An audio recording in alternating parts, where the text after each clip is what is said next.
Martin, who's our next inductee?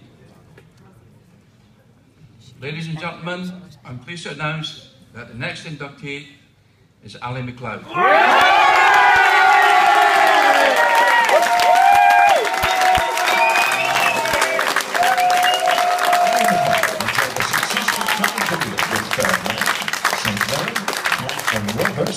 Played a leading role in the 1960 FA Cup final, Hibernian and Ayr United.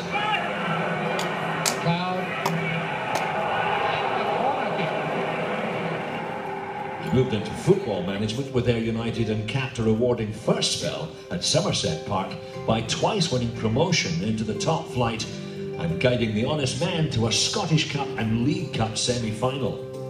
In 1975, Ali moved on to Aberdeen, where 1 year later he guided the Dons to victory in the League Cup final against Jock Steele's Celtic. Graham.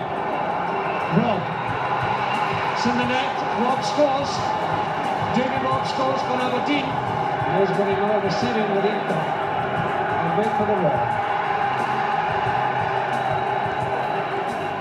MacLeod's success at club level led to his appointment as Scotland manager in May 1977, and the new boss got off to an excellent start. Under Ali's leadership, Scotland defeated England at Wembley to win the British International Championship. They also qualified for the 1978 World Cup finals in Argentina, and although the campaign ultimately ended in disappointment, they bowed out of the tournament with a 3-2 victory over the Netherlands, who would go on to contest the final. Gimmer still good. Good one by Gimmer. Good one by Gimmer. And a goal! And a goal by Archie Gimmer. Fantastic goal by Archie Gimmer. Ali returned to club management, taking the reins at Ayr United twice, Motherwell, Airdrieonians and Queen of the South. His last trophy came in his third managerial spell with Ayr United, winning the second division title in 1988. Ali MacLeod is in the Scottish Football Hall of Fame.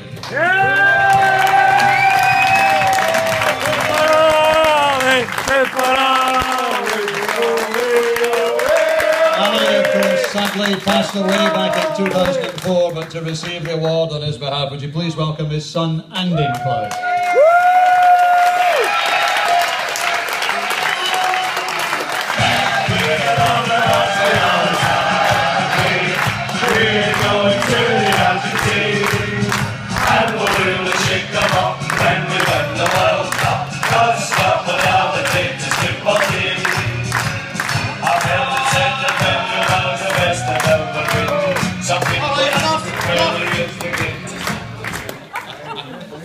Andy, come here.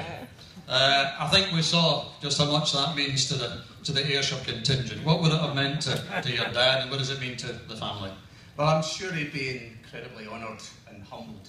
Humbled by the amazing support of the public who have nominated him. I must say straight away, special thanks to Douglas Harper and the Ali MacLeod Tartan Army Supporters Club.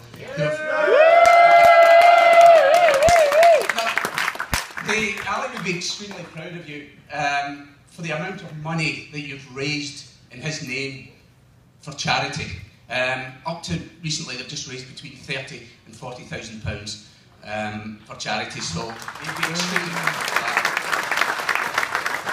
For those of us who knew your dad remember him as been this wonderfully charismatic, ebullient character, great company. Was he like that at home? Yeah, he was. I mean, Ali's a local lad. He grew up across the road, played football in the streets of Hampden, and taking a club to, from the second bottom to the top of the league. But yeah, I mean, Ali was always Ali. I mean, his grandkids are here tonight: Ryan, Liam, Sean, Jamie, Megan, and Jordan. Unfortunately, my youngest son Sean's not here tonight. But I mean, they didn't have a granddad, right? When they're asked if they had a granddad, they says, "We don't have a granddad, we have an Ali."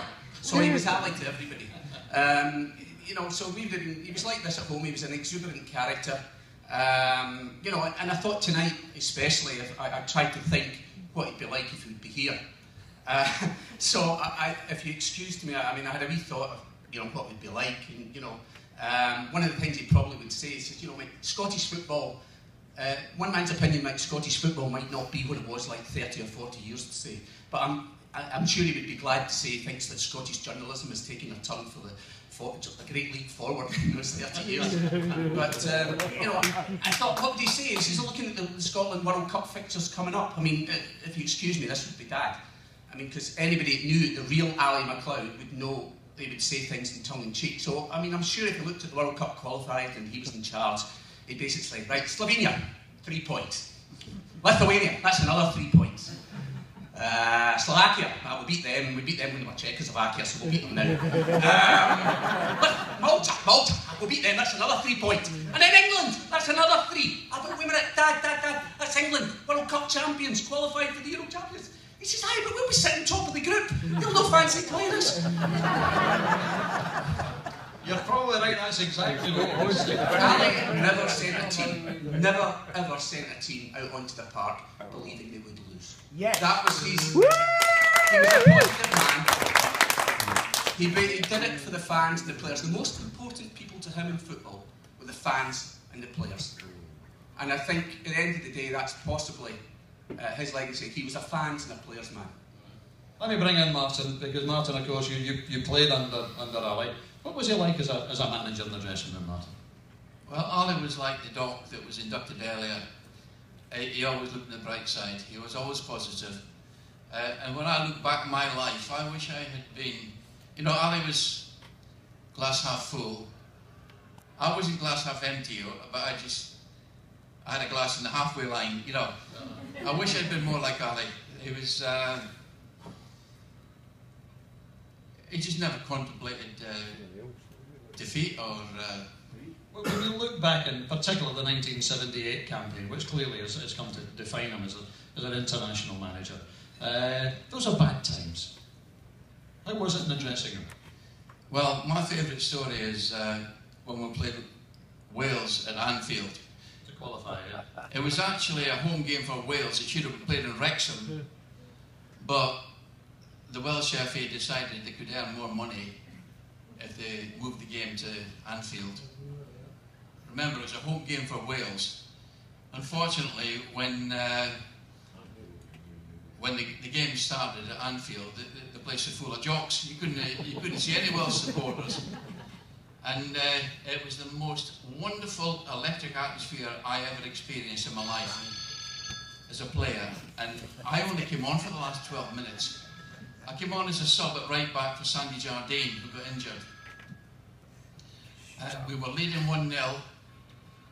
A controversial goal after an alleged handball by Joe Jordan. Ali didn't say that. And I remember to this day, Big Jordan said, aye, it was handball. He never said that, but it was me.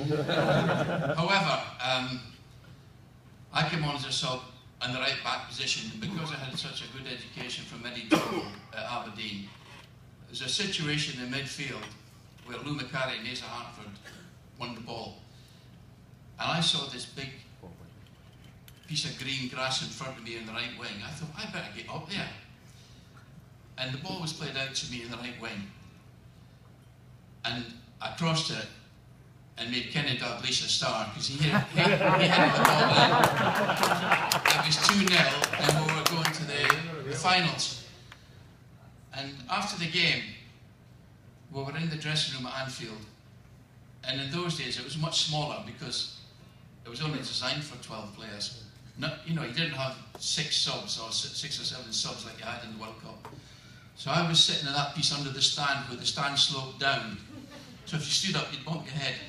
So I'm taking my boots off and Ali comes over. He says, Martin, he says, when you got that ball in the far side of the pitch, I was shouting to you, take it into the corner, waste time, get a throw in. But no, you looked up and you crossed it in, and Kenny headed it in the back of the net, and we're going to the World Cup.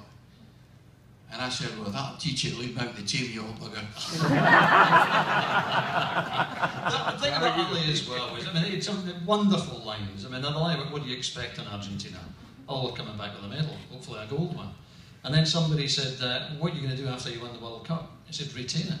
I mean, it was obviously, maybe it wasn't tongue-in-cheek, but that has to transmit itself to the players. That must give you a lift.